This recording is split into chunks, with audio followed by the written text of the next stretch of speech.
All right, Ted Cruz, and he's absolutely right. Biden needs to be called, and the House Republicans are not doing it, but it needs to be done. I think the House managers made a very serious strategic error today. Adam Schiff's arguments to open the day today directly drew into question Hunter Biden and made not only his testimony relevant, which it already was, but it is now critical because the House Democrats have built their entire case on the proposition that any investigation into Burisma and corruption was a sham, that it was completely debunked. The problem is there is very significant prima facie evidence of corruption. Hunter Biden, the son of the then sitting president, Joe Biden, was being paid $83,000 a month, $1 million a year. This is someone with no background in oil and gas, no experience. And at the same time, Joe Biden has publicly admitted that he threatened Ukraine. He withheld or threatened to withhold $1 billion of aid unless and until Ukraine fired the prosecutor that was potentially investigating the company on which his son served on the board.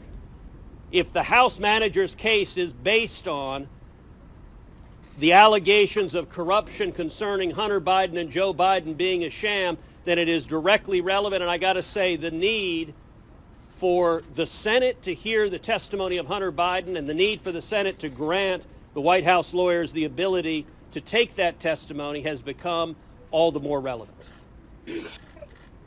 One last observation. Yesterday, Representative Nadler threw up great indignation. And he said, out of hundreds of thousands of Ukrainian companies, how can it be that President Trump was just concerned with this one company, Burisma?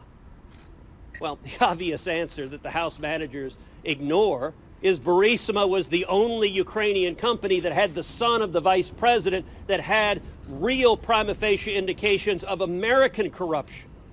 We're not talking about some abstract interest in any sort of corruption that might exist in Ukraine, but if you have a sitting vice president making public policy decisions to benefit his family to the tune of $1 million a year, that raises a serious question of corruption, and a president not only is justified in asking for that to be investigated, but has a responsibility to see that that's investigated. And that was a question not about Ukrainian corruption, but a question about American corruption and Ukraine being integral in helping investigate whether there was, in fact, American corruption. I think we're going to hear.